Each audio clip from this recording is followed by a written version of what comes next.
Class is in session. MLB Hitting the Book Show, Wednesday, May 14th. Ian Cameron and Connor Mack with you, ready to break down what's left of this Wednesday MLB card. Here we've got obviously a bunch of games that have already gotten underway with the day games, but we got lots still to come here at night. We'll begin with the second game of a doubleheader taking place. We've got the St. Louis Cardinals taking on the St. Louis Cardinals taking on the Philadelphia Phillies. We've got Gray and Nola. And Nola. We've got Sonny Gray and Aaron Nola on the mound in this matchup. Nola minus 130. Home favorites, 8 the total in this game. Philly won the first game of this doubleheader 2-1. And now the second game will be played, obviously, here tonight. We'll see how it plays out. Nola, obviously he's not had a great season so far. He is back home, though, now, where he has pitched over the course of his career. He's pitched pretty well here at Citizens Bank Ballpark. Is there a sign that maybe he can get things turned around a little bit for the Phillies? He did have that great start against Arizona where he shut out the Diamondbacks in 6 innings last time he pitched here. Roughed up a little against Cleveland in his last start on the road, but now back home. See if he can follow that up with another good home start. Meanwhile, Sonny Gray, excellent in his last start. 7 innings of shutout baseball against Pittsburgh. Bounced back strong after a rough outing against the New York Mets. See how he fares here in this one. He's actually pitched pretty well against the Phillies. 2-1, and he's given up 4 runs in 16 innings of work here. So we'll see how this one goes. I didn't bet the game. Philly won the first game. Sometimes I like to take the other team in the second game. I'd lean Cardinals slightly, but Nola did pitch well last time at home against Arizona, and if he can shut down Arizona, pretty good lineup at home, maybe he can have success here against the Cards too. Maybe an underlean as well, but I stayed off this one, the second game of the doubleheader. C-Mac, what do you think? Yeah, I'm not much in betting doubleheaders unless I find something that I really, really like. I mean, is there going to be a little bit more offense in the second game? I don't know. Nola, it's just been rough for Lola over here. I took him. I thought he'd get hit, and he got hit. At Cleveland in the Guardians game, where he gave up four runs in that game, a couple homers. I think he could be better here, but I'm off. All right, Boston. Phillies bats have not been great the last few games. You know what I mean? A little bit cold, even though they won today. No, I would agree with that. All right, Boston and Detroit. We've got Tariq Skubal on the mound for the Detroit Tigers, and we've got Dobbins on the mound here for the Red Sox. Tigers minus 250, home favorites, 7 the total in this game. I don't know what to make of Dobbins. I'm not overly enamored with what I've seen out of him. How about this Tigers team? They're playing some really good baseball, and the offense, man, 24 runs in the first 2 games of this series against the Boston Red Sox. So they have been demolishing Boston Red Sox pitching. I'm not going to make too big of a deal of Dobbins shutting down Kansas City. That's not a great lineup. Before that, he got roughed up by the Twins. We'll see how he fares here. Skubal's been excellent. What more can you say? He's got a 1.16 ERA in his last 5 starts. So he's back to that Cy Young form for sure for the Detroit Tigers. I'm going back to Tigers team total again. If it ain't broke, don't fix it. They're hitting. Team total's 4.5 at plus money. I'll take it. I like what I'm seeing from the Tigers offense, and hopefully they give Skubal some run support. They may not need much run support with the way he's been pitching lately, but I think the Tigers team total. I cashed it with it again yesterday. I'm going back to it again today. C-Mac, what do you think? Yeah, I think this game a little bit. I like the under. I mean, classically, have a 7. Yeah, Skubal's just been those last 3 or 4 starts. Man, when he gets rolling, games can go fast. Dobbins, this could be a spot where he gets hit. I mean, Tigers just, again, another 10 runs after whatever they had more than 10 that first game. I think they had 10 or 11. So he gives up the long ball. He's been good, like you talked about. But a Royals against a White Sox team that can't hit. So we'll see. It's just a guy, I think down the line, I think he's going to be a really good pitcher as Dobbins. But, yeah, he could get roughed up here. So it's kind of what the Tigers like. Maybe look at Boston's team total under, or just if you don't mind the 7. Because when he does roll, I think this would stay under. You know what I mean? All right, Rays and Blue Jays, Pepio and Bassett. We got the Blue Jays minus 160 home favorites, 8 the total in this game. Crazy game last night where the Jays were down early. Barrios didn't have his best. And then they rally back and they take the lead. Actually, no, they tie it up 9 with 5 runs in the 9th inning off that Rays bullpen. It was not a good. They did take the lead. Yeah, they did. Yeah. Yes, they did. You're right about that. And then, of course, they did take the lead, Tampa, off that bullpen. Then the Blue Jays got 2 in the bottom of the 9th, but too little, too late. And it ended up 11-9 Rays in that one. Just a back and forth craze. Neither bullpen was any good. Hoffman had a rough night for the Jays trying to close it out. We'll see how this one fares now, but I'm on the over here. Toronto is becoming like a Seattle of late, where their games are just flying over the total. It's either they're hitting or the other team is hitting, or the bullpen is pitching poorly, or the starters are pitching poorly. But it's now 8 straight Toronto games have gone over the 9 straight actually now after last night. So, and I don't like what I'm seeing out of Pepio. Pepio's a guy I'm trying to back here, but he's not exactly someone that's been consistent. He's been a little bit better lately. His last start against the Phillies was good down in Tampa, but can he sustain that? Bassett, he's kind of gone the other way. He's given up 4 runs or more in 3 of his last 4 starts for the Blue Jays, so he is cooled off after a bit of a strong start. And more than anything, again, 9 straight overs for Toronto. I'm just riding it at this point. So over 8 for me, Rays, Blue Jays. C-Mac, what do you think? Yeah, Jays playing to the over after, their offense doing nothing, playing to a bunch of unders to start the year. And the Rays still have been an under team, 16-23. And their offense hasn't really got going all year long. So it was good to see some runs last night. I don't know if we get a bunch. Maybe it can get over. I just don't think if Bassett's here at home, he can pitch well. But I just think this price, it's moved a little too in the Jays' favor. But I just can't do it. No way. This is the Rays or nothing. The tie is plus 145. If you like the Jays, take the first 5 is what I would do. Yeah. Yeah, if you want them. Yeah. But I think the value is, I think they just beat it for the 5th straight time. They're 8-2 the last 10. And maybe this Rays team just feels better on the road. Do you know what I mean? Like that, this year, what's going on that 8-5 on the road, believe it or not. Yeah, they have a winning road record, Tampa Bay. Yeah. Yeah, and for how bad the baseball team is, and they're only 19-22, it seems like they're a lot worse. Their record could be. One spot, Aranda hit Jack for us yesterday. This guy's got some great numbers. Brandon Lowe, 5 for 11, 3 bombs here off Bassett, and he does kind of eat up the Blue Jays. He's, of course, in the 2-hole, but his RBI is plus 200, the Jack plus 525. Get on some B low today.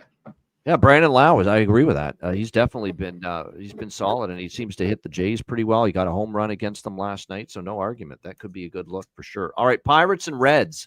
Or sorry, not Reds. Pirates and Mets. We've got the Mets minus 270, home favorites. Total here sitting at 8 pretty much across the board. We got Falter taking on Clay Holmes. I think this could be low scoring. Pirates and Mets. I think Clay Holmes has been good at Citi Field this year, and good overall, 2.79 ERA, but he's been really good here at Citi Field. You look at the last 3 home starts, 1 run in 6 innings against the Cards, 1 run in 5 innings against the Twins, 1 run in 6 innings against the Cubs. Clay Holmes has really pitched well in this ballpark. I think he can stymie this Pittsburgh offense. Pittsburgh has scored just 4 runs in the last 2 games combined, the first 2 games of this series. That's not going to cut it. Question is, what are you going to get from Falter? And to be honest, Falter's been good. He hasn't been faltering. Hasn't been faltering nearly as much the last couple of starts. He's given up just 1 run, in fact, in his last 13 innings against both San Diego and Atlanta. Pretty decent teams, lineups. So this definitely feels like a low-scoring game written all over it. Lean under. C-Mac, Pirates, Mets. Yeah, I mean, it's worked again the last few days. I don't know how the Pirates are going to score any runs here. This lineup has just been awful. I think it's going to be a little bit different. Falter, we've talked about all years. I think in spots at home, he's looked solid, but I don't know if this is a spot here on the road for him. So it's much as the Pirates team total under. This game's got a little rain. I think he's going to play, though. Clay Holmes has been excellent. No Soto in the lineup today. But I think the Mets, I lean to their team total over. I think they could get to falter in a spot. A lot of guys have some really good numbers against it. All right, we move along to the White Sox and the Reds here. We've got Martin and Lodolo, the pitching matchup. Reds minus 200, home favorites, 8.5 the total here in this game. I mean, I actually would say White Sox or pass. And look, White Sox did win the other night against the Reds. See if they can follow that up here. I mean, I want to back some of these Reds pitchers. I like some of them, like Abbott and Lodolo. But my gosh, minus 200. I'm not at that price. Do I want to back them? I'll tell you that right now, especially with this lineup is still kind of a punch and Judy lineup, as they say sometimes, the Reds. You never know what you're going to get from them offensively. So it's a pass for me. I mean, I like Lodolo. I am taking them at this price at all. C-Mac, what do you think? Yeah, this price is huge. This is another game. I might have a little bit of rain. It didn't work out because I do some team total under, but I just like to take a game under, and that's one that would have cashed that in a game that was 1-0, nothing the whole game in the ninth inning. Then to get that in extras. Yeah. I got a 9 under here. Unless the Reds maybe score 8 runs, I don't think the White Sox. I like to play again. Yep. Their team total. Lodolo can have some problems, but I think here at home he'll have a decent start. Where he's been, he's had some problems at home. But man, the last couple of years has been weird. His road ERA is a lot better the last 2 or 3 years. So we'll see if he can get it right against the team we talked about yesterday against lefties. Dead last or 29 if you look at every category for the White Sox. Yeah, not very good, clearly. All right, Nationals and Braves. We've got Parker and Elder, the matchup here. Atlanta minus 180, home favorites. Totals ticked up. I agree with the move up. Parker has not been great. Elders, I just don't trust Bryce Elder. I never have. I think Nationals might be able to get some offense going tonight against him. Now, I know these two teams have played a couple of unders so far in this series, and 4 straight Washington games have gone under. 5 straight Atlanta games have gone under, so kind of going against the grain here, but I don't love what I'm seeing from Mitchell Parker. He's given up 16 runs in his last 13 innings. That's just not good. And I'm just not a big fan of Bryce Elder. I think he's okay. He's a marginal pitcher. He's not great. I think the Nationals can have some success. So I'll go over 8. It was 8.5. I got on it. 9. I still lean over. C-Mac, what do you think? Nats, Braves. It's tough to back a team that's lost 10 straight. And that's why they've been going under, because they can't fucking hit. Holy shit. Nats teams, the offense has just gone dormant the last 2 weeks. But, when you look at this game, full game, the Braves, it's even moved a little bit their way. It's like minus 175, 180. But I have to go. This is what, if I ever back the Nats, which I haven't touched in a couple weeks. But first 5's way lower here. It's just plus 120. I think they can hang around. So haven't backed the Nats in a couple weeks. Give me a first 5 here. Hopefully get a few runs off Elder. All right, Marlins and Cubs. We've got Weathers and Taillon on the mound. Cubs minus 220, home favorites, 7.5 being the total in this game. Old Ryan Weathers back in a rotation again here, this time for the Miami Marlins. We've seen a lot of him in various San Diego, of course, is where he's been in the past. Now getting this start here tonight for the Marlins. We'll see how he fares. He finished the year, of course, with the Marlins last year. Here's the thing with Taillon. I want to kind of fade him, but I will say this. He's pitched good here at Wrigley. His last 2 home starts, 1 run against the Phillies, 1 run against Arizona. So he's given up 2 runs in his last 12 innings pitched here at Wrigley Field. So maybe he's going to be one of these home road split type of pitchers here going into this one. We'll have to wait and see on that. But because I had an interest in the over, but then I saw the way Taillon's pitched here at home. It's like, wow, he's actually pitched pretty good his last couple home starts. So maybe he can subdue the Marlins. This is probably lean Cubs team total over specifically. Maybe that might be the best route. Maybe not trust the Marlins against Taillon, who's got recent good home numbers, but trust the Cubs to do some damage against Weathers here in this bad Miami bullpen. So maybe a Cubs team total over. I could lean that way for sure. C-Mac, what do you think? That's how I lean in this game. I mean, the love here is that the Marlins are going to play tight. This numbers come down a little bit. But the biggest question mark here is Weathers. Yeah. Like, I don't know what we get with it. Well, he pitched well. I mean, this is a guy for the most part. I haven't wanted to back. I mean, he's looked all right in the minors. One of the starts, he went 2 2/3, gave up 2. He had 4 walks, 4 Ks. I just don't know what we're going to get from him with a Cubs team who all year long has been top 5 against lefties. You know, runs created plus, all their slugging, all that. So with Suzuki and all these guys in the lineup corner, it'd be Cubs. Cubs are nothing. As much as kind of the move here is to the Marlins. Maybe they could play a tighter game. Both these first 2 games were close. Yesterday, Marlins had it. Fucking blew it late. Yeah, exactly. And they've had a few of those games this year. That's not the first time we've seen that happen to the Miami Marlins. All right, next up, we've got the Rockies and Rangers. Antonio Senzatella and Patrick Corbin on the mound. You've got Texas minus 230, home favorites, 9 the total. That's where we're at with these 2 damn teams and these 2 lineups, which are just so untrustworthy. It's Senzatella versus Corbin. Total's reasonable at 9, and I still can't bet over. I'm done. I can't do it anymore with these 2 teams. I can't do it with the Rockies on the road.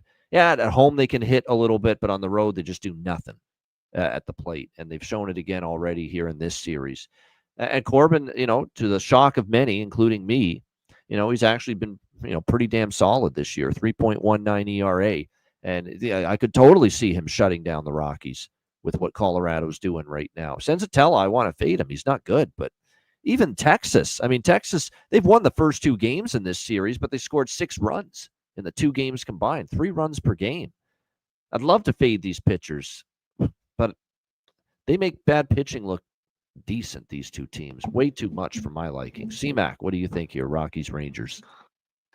I already think this align with Corbin here, 220, 230. No. I just said, get the fuck out of here.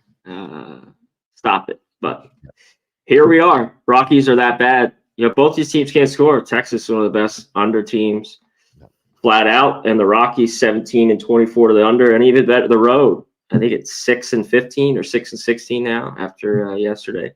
The under. I don't know where the hits are coming. Right now I got to stay off. If I had to, I'd take the Rockies first 5 here against Corbin. But Senzatella's garbage. So it's like. Yeah. Wow. Yeah, it's a pass for me. I didn't get involved. Kansas City and Houston. Houston minus 130, home favorites, 8.5 the total. We got Lorenzen and Gordon on the mound here in this particular matchup.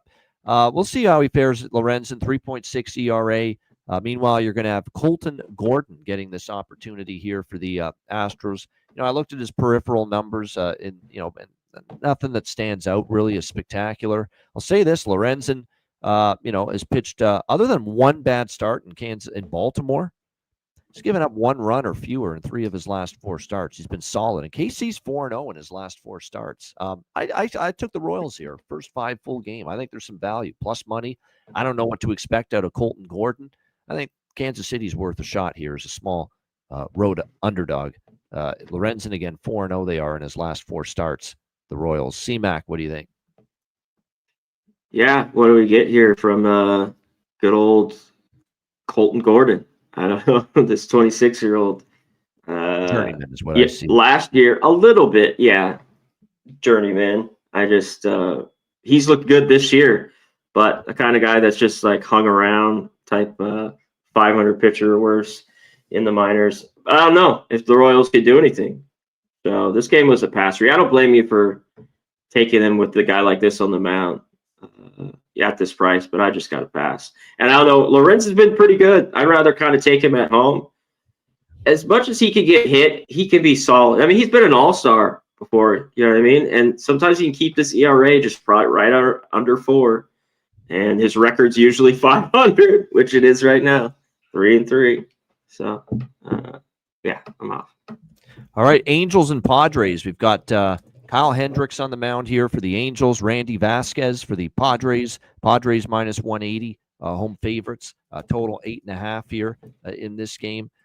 You look at this, you look at the Padres, and obviously they are a team that's a very capable offensive team when they have got it rolling. And I think they should be able to have some success here against Hendricks. Hendricks with his 5.4 ERA. You look at his starts in Anaheim, they've been decent, but Now he's on the road. And in his last 2 road starts, Houston and Minnesota for Hendricks, 12 runs in just 7 innings. Oh, that's not very good at all. So I think San Diego probably can do some damage. What do we get from Vasquez? Vasquez really, outside of 1 start against Detroit where he was roughed up, he's given up 3 runs or less. 4 of his last 5 starts, he's pitched well. I mean, I certainly like the Padres team total again, and we've talked about this all week on this show. Padres team totals over against this Angels team, I think, is worth a look. I think full game over could hit as well. I mean, 5 straight overs now for the Padres entering this game. Angels are on a bit of a 6-3 overheater as well, so the full game over, I wouldn't talk anyone out of that either. But yeah, that's what I'd be looking at. Some kind of hybrid here. Padres team total over 4.5, maybe full game over 8.5 too. C-Mac, what do you think? Angels, Padres. Yeah, I think they could get there again. The best was the last 2 days. There's plus money, the 4.5. Now this 4.5 minus 130. This is Hendricks. I think he could really get hit here. He's been all right. It's just he could go out there with his junk and get by. But Padres put out. I think you got to look to. And this for me. Merrill had an 0 for Machado hit. I had him yesterday. That was one of my losses. He had, all hard hit balls, and they walked him his last at bat. I'm going to go right back to him today. That's plus 145. His RBI is Jack's plus 400. So, yeah, I like the Pods. Probably a good home run prop game, too, in this one. I would agree. All right, last game on the slate here, Athletics and the LA Dodgers. Dodgers minus 280, home favorites, 8.5 the total. We've got Yoshinobu Yamamoto on the mound here for the Dodgers. And we've got a guy that's been getting some spot starts the last few times. Grant Hoagland here, getting the start here for the Athletics. Now, when you look at Yamamoto, he's been absolutely outstanding. There's no denying that whatsoever. He's definitely in the mix as far as NL Cy Young candidates at this point in the season. There's no doubt his name's got to be in there. No question for the LA Dodgers. Meanwhile, Gunnar Hoagland here for the Athletics. His numbers actually this year are pretty solid. 2.38 ERA, 3 runs, 11 hits coming into this game tonight. We'll see if he can keep it rolling here. But the thing is with Gunnar Hoagland here, you look at some of his starts that he's had. 2 games started, Seattle and Miami. It's going to be a tougher lineup, let's be honest. I mean, the LA Dodgers are definitely going to be a little bit of a tougher lineup for him to navigate. How about the call we had on the show yesterday? I said, obviously, the over was the best bet for me on the show, Athletics and Dodgers, but I also said the A's were a live dog. I hated that spot for the Dodgers off the long three-series road trip that they had, which went almost over 2 weeks. And then with a mediocre pitcher in Landon Knack pitching for them last night, I figured this is a spot the A's can rise up and I think maybe get one. And sure enough, they did. It was 11-1 in the 9th inning. It was all A's last night, so it was great to have those two, the A's and the over. This one, I would probably lean the opposite, maybe Dodgers in the under, just because of how dominant Yamamoto's been. Maybe Dodgers team total over if you trust the bats to wake up after last night getting shut down, because I think for Hoagland, this is going to be a much tougher assignment after facing the Mariners and the Marlins. So maybe Dodgers team total over you could look at. A's team total under 3.5. You got to lay some juice, but I think Yamamoto, this is definitely the right guy you want on the mound to bounce back after getting your ass handed to you last night. If you're the LA Dodgers, C-Mac, what do you think here? A's Dodgers. Yeah, I think it's a good spot for him to bounce back after. He pitched all right. He gave that grand slam. He was due for a start. He had one bad pitch too. Against Arizona. You could say that was a bad start, but really it was a bad pitch. Other than that, it was a little bit of a bad inning. I mean, he walked, but yeah, the pitch, was what it was. He ripped it out. But no, the biggest thing is him to stay healthy. I mean, the Dodgers rotation's decimated now. Sasaki's gone. It looks like Kershaw's going to be up here in less than a week. I mean, he's already had, I think, 3 starts. Yep. So they need him now. They have no fucking arms. We're going to start throwing Knack and all these Glass fucking... now, man. This guy's really starting to frustrate. He's Glass. I mean, and Snell. I just like Glass now. He's glass. He's made of glass. Yep. Yes, he's made of glass. Yeah, I think Dodgers. The team total was kind of the look here. What do we get from Gunnar Hoagland? He's looked good a couple starts. This guy's been decent in the minors, just righty. Sorry, that is pretty good. I've seen some of his starts as well. But I think the Dodgers kind of after getting shut out. And the big thing is, though, the lineup. With no Teoscar and Edman, both play so well. It's just put a little more holes. These guys like Muncy haven't hit. So I'm not rushing. Even though I think the Dodgers could get their team total. And the 5.5 is plus money. There's plus 105. I see there's a plus 110. I kind of go that way. It just leans more on the top 3 guys and Will Smith a little bit before they got to come through.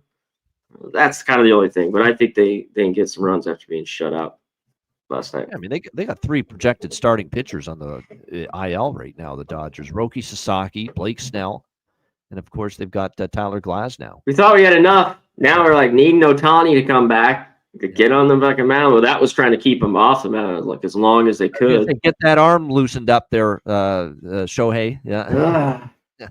You never have enough arms. They've always never have enough pitching.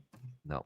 Always. Yeah, but they're, and it's not just that, but you got the other guys at Teoscar and Edman and some other guys that are banged up. So a lot of injuries going through the Dodgers. That being said, this nice bounce back spot for them. I agree. And Yamamoto is the one you want on the mound for sure. All right, there you have it. That is the Wednesday card. C-Mac, Jack of the Day. Anything you got in mind for that? I hit up the low Machado. There's one other one here I think is worth. No Soto, but he hits lefties as well. It's Brandon Nimmo, and he's 5 for 12 in the 4-hole for the Mets. It's Jack's plus 600, the Ribbies plus 200. Look for some Nimmo there. Coming alive a little bit, too. Nothing crazy, but he's been swinging a better bat lately. So, Brandon Nimmo. All right. I like it there. Brandon Nimmo for the New York Mets. I think that's a decent choice as well. I'm really targeting the Angels and the Padres game. I think there's definitely run scoring potential. I like O'Hoppe for the A's. Or it's not the A's, the Angels. You guys come through. Ward and O'Hoppe, only 2 guys. We hit on Machado. I'll be on. Of course, Merrill. And the numbers are pretty low for them. Machado, I like. Merrill, I like. Tatis is live. I think that's I think that could be a little bit of a home run derby there tonight with the Angels and the Padres. I do like that. I agree with Brandon Lau. You mentioned Aranda, the guy you hit with last night. I think, his numbers actually. Bassett. And he hits the type of pitches that Bassett likes to throw. He rates really strongly against the type of pitchers. He's a big sinker guy, Bassett. Well, Aranda hits the sinker pretty well. Lefty loves a low ball. Yeah. A lefty hitter. Yeah. Yeah. Right there in the sweet spot. Yeah, I agree. I think that's definitely one to look at. And then let me just see here. There's I think a couple others. Oh, those are the those games have started already. Yeah, we'll stop there. That's enough. That's a good amount. I like a lot of them. Like I said, the O'Hoppe. You mentioned him, Machado for San Diego, Tatis, Merrill. I think there's a lot of good candidates in that Angels and Padres game. And you're right, that Padres bullpen, man, Phil the Kill is right. They haven't pitched well lately, 100%. So, yeah, definitely chances for some runs there and some home runs. C-Mac, best bet time. What do you got? Yeah, let's just go back to Reds White Sox under 9. 9 minus 115. I don't expect runs there, so under.